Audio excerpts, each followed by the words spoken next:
పిల్లలు స్కూల్ డుమ్మా కొట్టడానికి ఏవేవో కారణాలు చెప్తారు కదా, అలాగే మాకు కూడా ఆఫీస్ నుంచి ఆన్లైన్ వర్క్ ఏదైనా వచ్చినప్పుడు నా ఫోన్ సపోర్ట్ చేయట్లేదు, నాకు నెట్ రావట్లేదు, మా ఇంట్లో వాళ్ళు ఫోన్ వాడుతున్నానని చెప్తాము.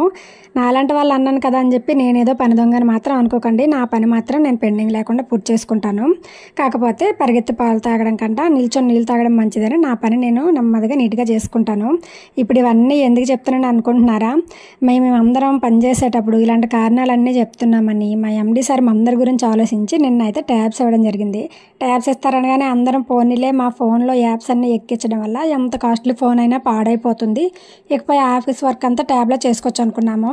కానీ ట్యాబ్స్ చేతికి వచ్చాక చూస్తే తెలిసింది ఓన్లీ ఆఫీస్ యాప్స్ తప్పించి ఇంకా ఏమీ లేవు. ఒకవేళ రిలాక్స్ అవ్వడానికి ఏమైనా మూవీ చూద్దాం అనుకున్నా కూడా అందులో ఏమీ లేకుండా అంత బాగా డిజైన్ చేసి ఇచ్చారు మా సారు.